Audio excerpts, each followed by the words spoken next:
HBCUs, HBCUs, HBCUs, HBCUs. Well, Anyway. well, I'm sure the good people at Morgan State University do not want you getting no ideas, Jared, because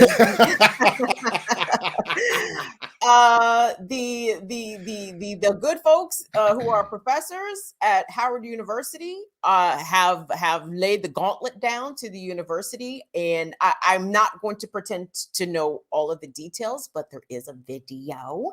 There is a video. Good friend Burn It Down with Kim Brown, Chuck Modiano. I called Chuck part of the John Brown Brigade because Chuck be with the shits. And Chuck was Johnny on the spot, per usual, in DC at a rally yesterday, I believe, on the campus of Howard University, where the professors there said that if they don't have their demands met, they intend to strike by tomorrow. if I'm understanding the details properly, they intend to strike by Friday if demands are not met. So I think we can probably glean a little bit more from the video shot by Justice Journalist Chuck Modiano. Has made clear that a better working environment and a better learning environment is unimportant to them.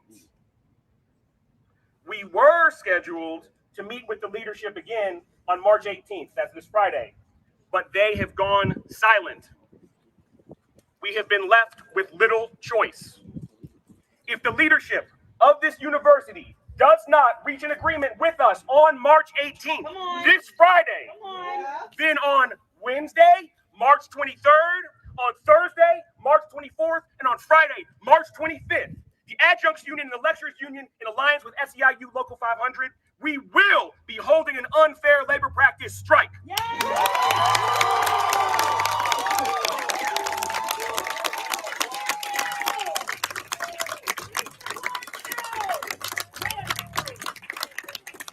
are calling on our tenured and tenure-track colleagues to stand with us and honor our picket lines during the strike. We're calling on our students, alums, and all of the HU community to support us in our effort to overcome the unfair labor practices of university leadership and to better the university as a whole. We ask you to stand with us in solidarity. We seek to stand with you in solidarity. Like I said earlier, these have been individual fights for far too long, and we have not seen the movement any of us need. So now we all need to come together and get the movement that we require. Thank you. Yeah, and if you go to Chuck Modiano's Twitter page, underneath that tweet, he has a very good thread of interviews, not only with some of the faculty, but also some of the students who participated in the Blackburn takeover, if you remember, from fall of last year, where students camped out on the campus of Howard because they were protesting basically unlivable conditions within their dormitories. Howard University is not having a great year. It's not having a good year this year, HU. So it will be really interesting to see what happens come Friday. So I would love to get the thoughts of the panel, but especially Professor Ball. Professor Ball, what are your thoughts about this, just from based off what you just heard and what you've been able to glean from the demands of the professors? No, I first of all, thanks. I'm very happy you brought this to my attention, and I'm very happy that Chuck is doing what he is often does, be on hand to cover these events and stories. So I'm not up on the details of what's going on there. I see there's in this one story that I've looked at this morning. It says, quote, the main concerns from the Educators Center on adequate pay, job stability, and appreciation for the work they do to teach Howard students every single day, end quote. But from what I have experienced, certainly at Morgan State, and understand about the broader situation of faculty in academia, and particularly Black faculty, whether they're HBCUs or PWIs, is that these issues resonate very much with me and seem to be representative of too much of what too much of what faculty and others experience. So at the core, like for people who are not privy to the inner workings of academia, to some of the the barriers and challenges, like I don't know people who work in the sure. So besides you. From faculty perspective, I would say, the first thing that comes up, that always comes up, is that there is wild discrepancies in pay within the university, between administrators and faculty, within different faculty units, and within faculty within the same unit. And then, as we've even covered on my show a little bit this past year, there are multiple lawsuits, even at Morgan State right now, of women saying that they are in particular being discriminated against based on their gender, and in terms of pay, and other, actually some other wild and woeful, sorrowful issues. But the real the debate, but again, all of the. But the other thing is that we're often, faculty at HBCUs are often saddled with 4 4s, which means we're teaching 4 courses every semester, which, relative to universities, and particularly those with seniority and rank, is unheard of. That is an undue amount of work, preparation, students involved. So when that sentence that I just read says that the faculty are not properly appreciated for the support and work that they offer students every single day, that's very real. Beyond just the classroom, a lot of issues come up, and we are often the first point of contact. So we're constantly being emailed, having meetings, being asked for consult, et cetera, and so forth, for dealing with issues that have nothing to do with the immediate academic or educational experience, or one would think. So I understand all of that. And then we're paid less. We're just paid less. So when you even look at the publicly observable records of pay, you can see what these administrators and presidents are being paid vis-a-vis faculty. And then what he was saying there from the podium, the adjunct faculty. So just very quickly, you have full professors, you have associate professor, you have assistant professor, you have adjunct and lecturers, most of whom do not have tenure, do not have job protection, who are paid by the class, who are often looking to cobble together a full teaching load, teaching often at multiple universities to get themselves to 2 to 3 to sometimes 6 courses to get. I mean, there's which means you're anyway. So I do hope that the tenured faculty stand with them, although even tenure has been shown to not be the protective measure that it used to be. So I mean, I'm all that to say, I stand in solidarity with them. I can't imagine the risk that they're taking, the stress that they're under, and that's being added to, and what level they must have been pushed to take this step. The last thing I'll say, and which was really the very first thought I had, is that we in Maryland are prohibited as faculty from unionizing. Whatever the state's collective bargaining agreement arrangements are, prohibit faculty from doing that. And particularly those of us at Morgan State, we have no actual faculty senate or unionized authority, or so faculty are not in the protective, strong positions that many assume and would hope, and that many should be. And that's also why we don't see faculty often taking the positions publicly that we would expect and hope that they would. So. Is that codified into Maryland law? Because I remember interviewing once one of the members of the leadership of the Baltimore Teachers Union in Baltimore City, and he laid out some very wonky, bizarre things that prevent Baltimore City teachers from actually taking strike actions. It's actually illegal for them to do so. And I believed him when he told me, but I'm so incredulous when I hear it. So is what you're saying about Maryland college professors being not able to unionize, is that in Maryland law?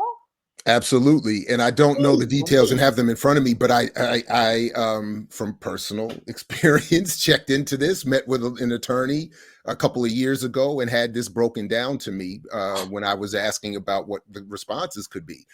And it's also set up to be very difficult to develop any sort of what do they call it, class action, because the way the laws are written, for instance, everybody would have to have had the exact same abusive experience from the exact same person for them to claim any sort of class action. So this is why everybody is forced in terms of in Maryland and university academic complaints, etc., forced to do this individually, whatever you know.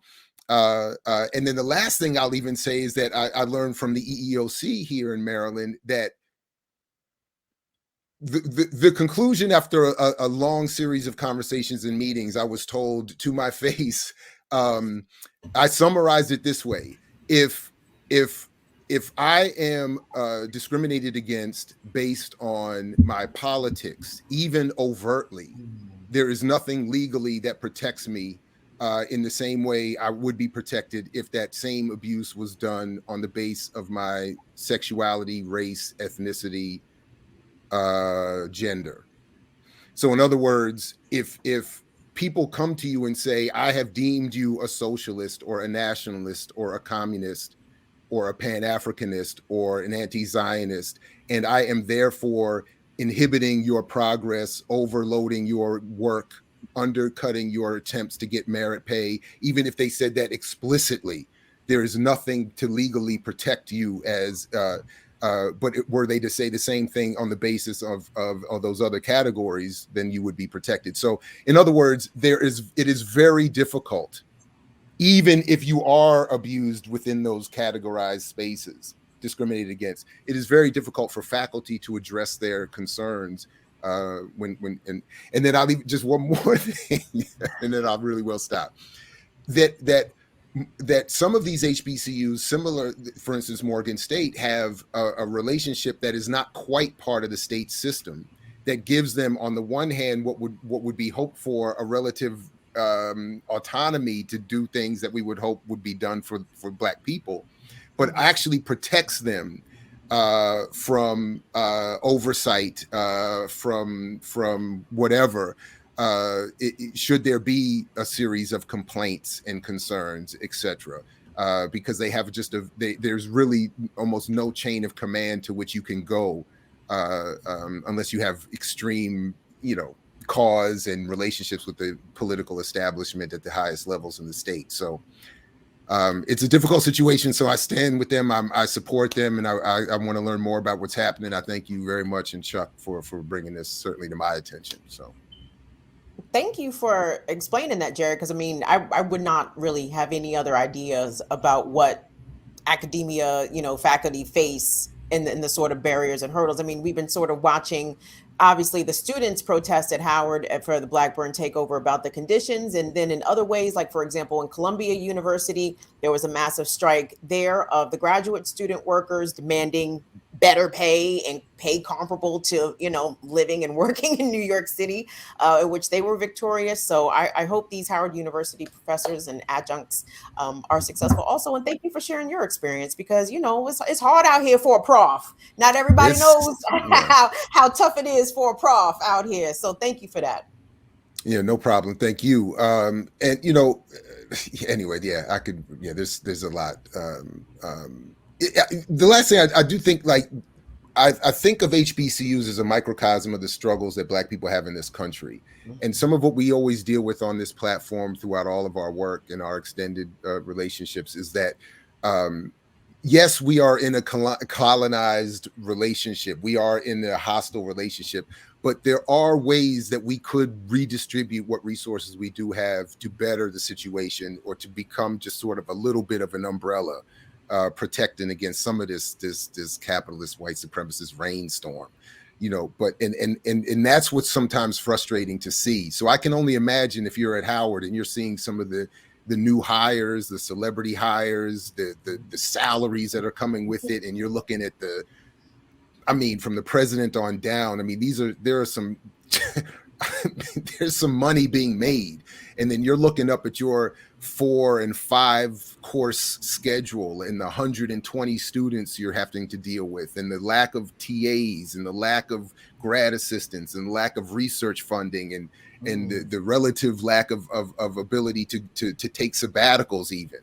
I mean, it starts to be, and then you're being told do more, and that you literally go to faculty meetings and are told to do more, and they then will literally do that on the basis of you being at an HBCU having to do more for your people, and they use that, and then you're still like, but hold up, and then so anyway. I'm sorry. Let's keep going. I could. I think I've almost talked this to the next break, but so I apologize for that. But all good. Yeah, anyway. Don't you have an HBCU story, Jaron? Also, yourself? I do, in fact, yeah. And I saw this story, and maybe if we can start it now, and if we want, there is some video that we could get to. But essentially, the story is that in response to the recent, now I can't get the link to work for me. In response to the recent threats of violence on HBCU campuses, and I'm struggling with the link, so I'll have to come back to it. I'll just at least share that that Biden has passed a grant opportunity for HBCUs to get more federal funding for security measures on campuses. So, of course, in addition to some of what they say will involve counseling, et cetera, and, is more police on the campuses. And, look, I have never experienced as a student, or as certainly a Black woman, for instance, student on these campuses, where there are incidents and concerning incidents. Obviously, I don't know, what students are feeling well enough to speak from their perspective, but from my own, I'm a little hesitant at the idea that there's going to be more cops, more security, more police, because it feels like that's going to end up being turned against the student body and the staff as opposed to this protection against an external threat. So once they're there, they're going to need something to do, and they're going to turn their eyes, because they're not solving no big cases. So they're going to turn their eyes towards what you doing? Don't y'all know Temple University tried to put me out for weed. I said, y'all need better shit to do with y'all time out here. But thankfully, the campus security guy was cool. I mean, he was cool to the point that he wasn't pressed. Let me put it that way. But that's what campus security does. Try to bust kids with weed in the dorm room. But there have been some instances, guys, help me out. I see Courtney, the SLP, in the chat. Courtney, in North Carolina, wasn't there an instance at an HBCU in North Carolina where the campus security actually murdered a student or killed a student? I apologize, I'm blanking on it right now. But no, more police is that happened at Morgan. Did it really? That's oh man, somebody definitely in the chat can help me here. I should remember this. The case that I've even let's do our Google recent or a few years ago. No, this is some years ago, but I think it's his mother or sister who keeps the she's constantly been keeping the struggle going, and it was because Morgan State, if I remember correctly, Morgan State's police are not campus police, are actual police. So they're not like the so-called, wow. They're not. They got real pigs on campus. I mean, they have absolutely. Oh yeah. Temple same way. TU police had arrest powers, like they could do. Tyrone West. Thank you, Ricky. I knew somebody. Yeah, Tyrone West. He was killed by a Morgan State / cop. And this is she's been, anyway, it's so, yeah, absolutely. This is so I'm that was, shoot, I had this is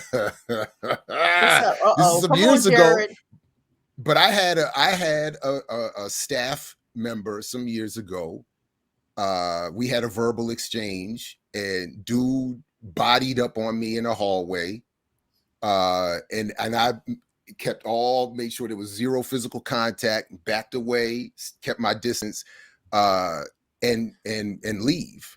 5 minutes later, cops are in my office because he had called them and said the reverse had happened, that I had threatened physical violence against him, and he felt endangered, and sent them to my office. And they show up, guns on their hip, cops coming to your door. And I'm sitting, and I was, so it did, it didn't, escalate from there other than the stress of that happening. But it was quite a surreal moment. I've actually never had that happen, where somebody does something to me and then calls the cops and said I did it to them, and they show up asking me questions. Oh, I've had that happen several times. I've had that happen. Yeah, that's deep.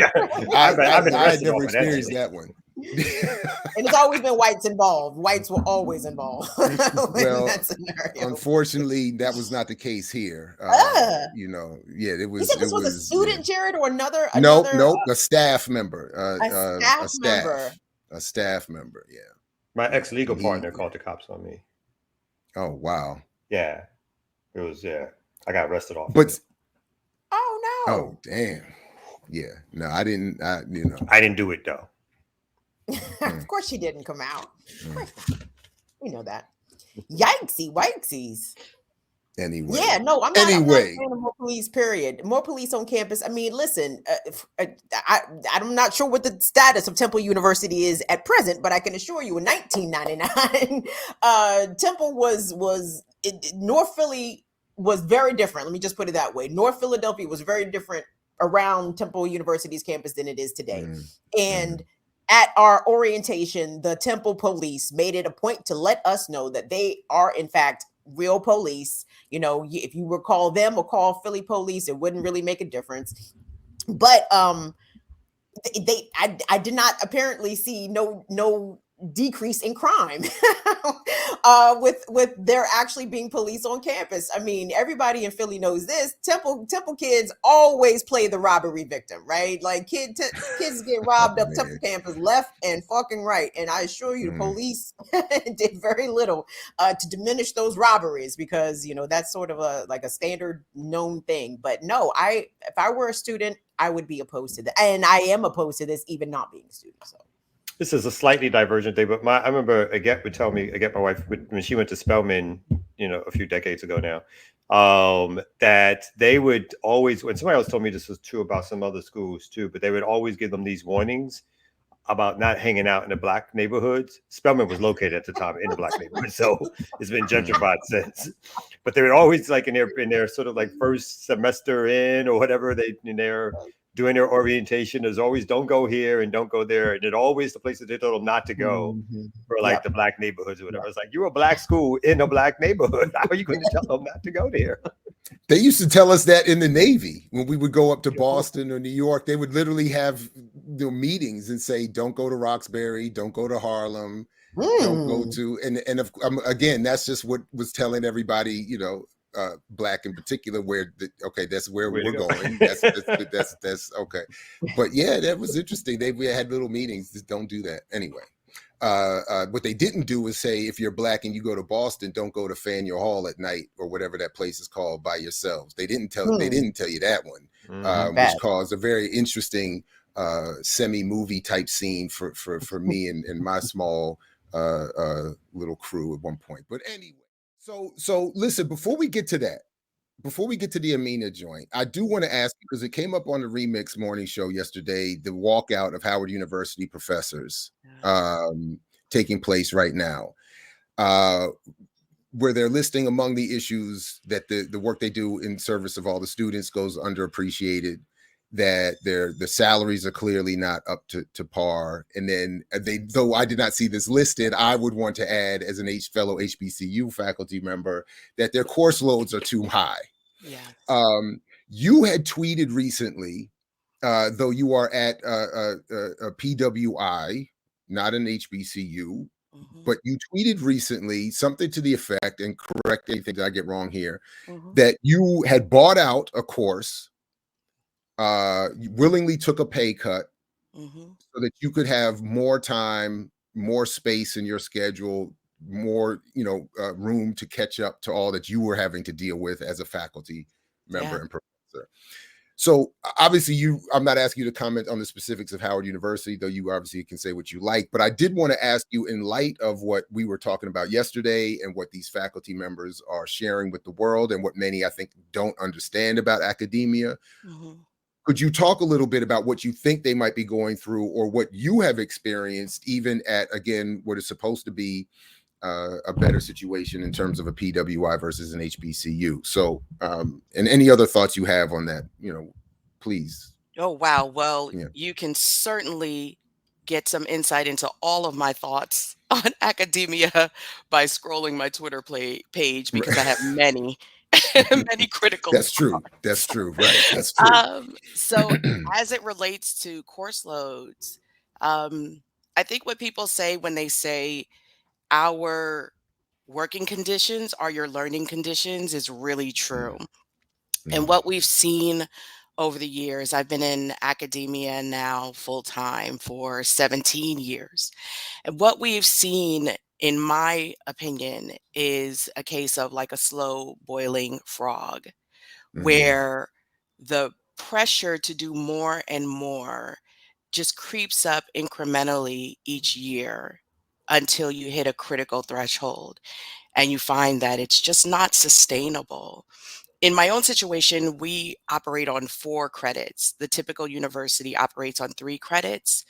And so, if you're talking about someone who's teaching 6 courses, for example, at 4 credits, that's a very heavy load. And the credits aren't just, they're not in name only. It actually means there's more classroom time. We have long semesters. So there is an energetic investment or extraction, I should say, rather, that is happening that I think is not sustainable. Yeah. And I mean, we've seen a lot of pieces that talk about the increasing adjunctification of higher education faculty. That simply means that more and more of your college faculty are not full-time members where they're able to dedicate 100% of their time to your learning, your development, your mentorship, your advisement.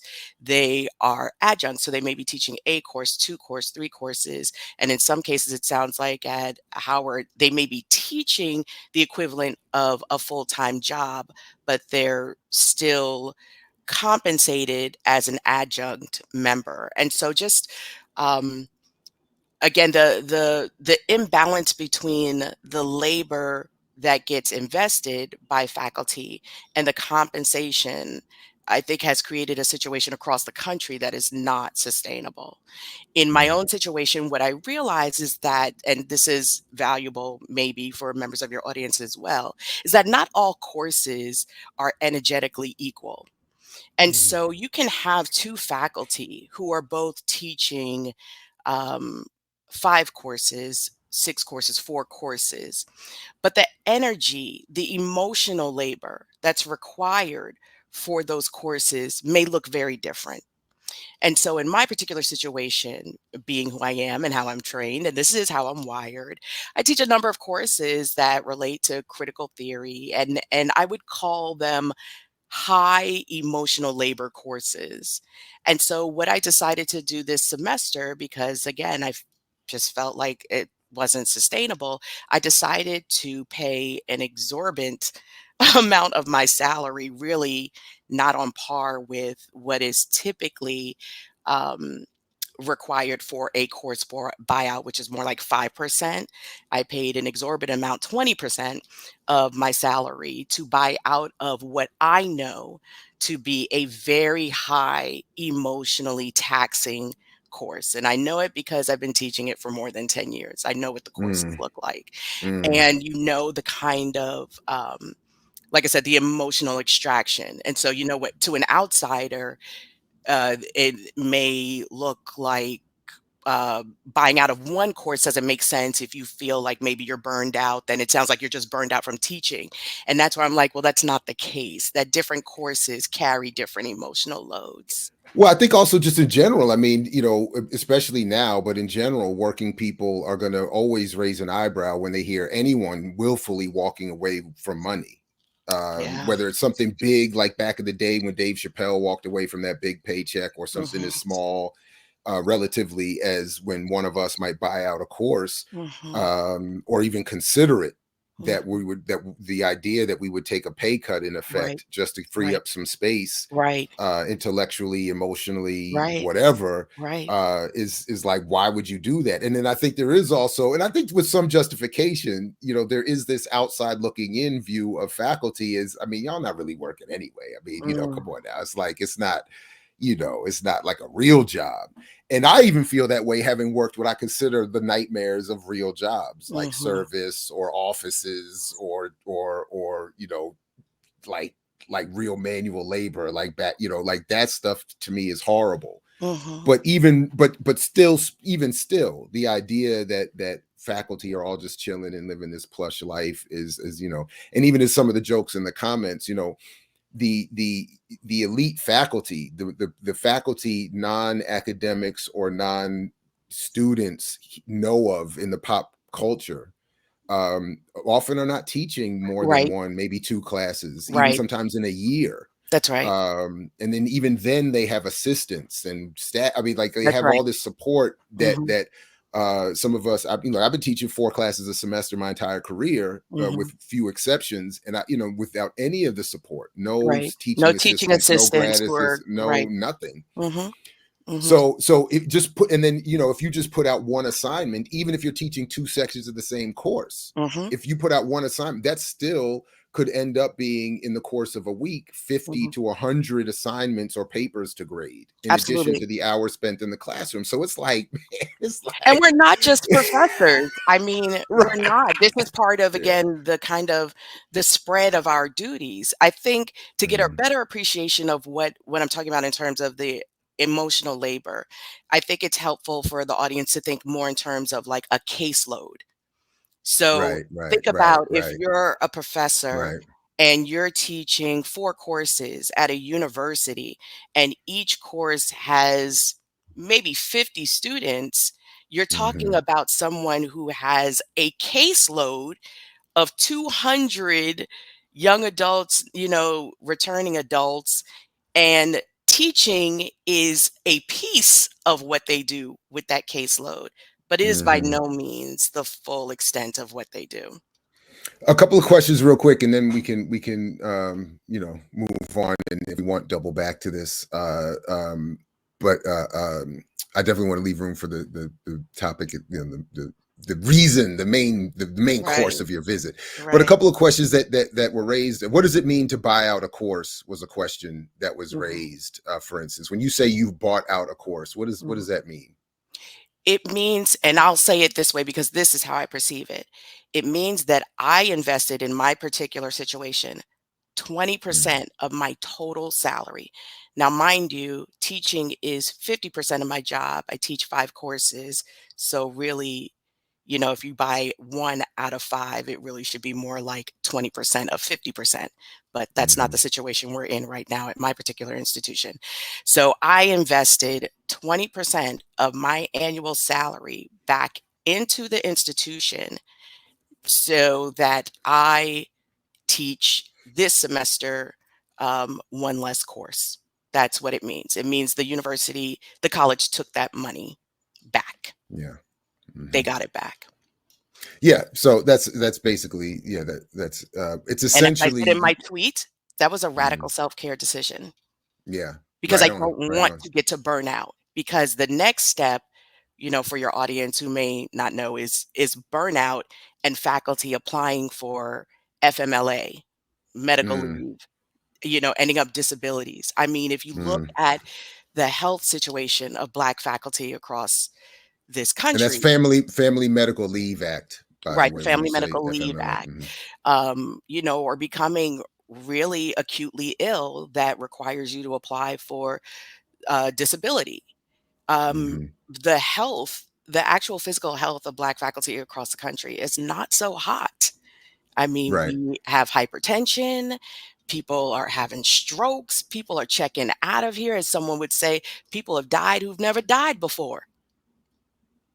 So this was a radical self-care decision for me. I'm a mental health practitioner, and I advocate against burnout. I advocate for work-life balance, for holistic wellness. I have to walk the talk. Yeah, Coco, well, I don't think we're going to agree on that one, though. My experience is that the FEMLA Act has been one of the better provisions available, particularly as I'll raise here real quick before we do officially move on, with your permission, of course. Yeah. Is that about a year ago, a study from the Journal of Blacks in Higher Education, a report at least covered by the journal, shows that HBCUs face large pay gap compared to their peers at white institutions, roughly $18,000 per, an average difference of $18,000 per year per faculty member, with faculty teaching at HBCUs earning around just 69,000 on average compared to 87,000 at non-HBCUs. The one thing, and I did, in fact, I'll just show it here briefly. I did look up the study to which they refer, and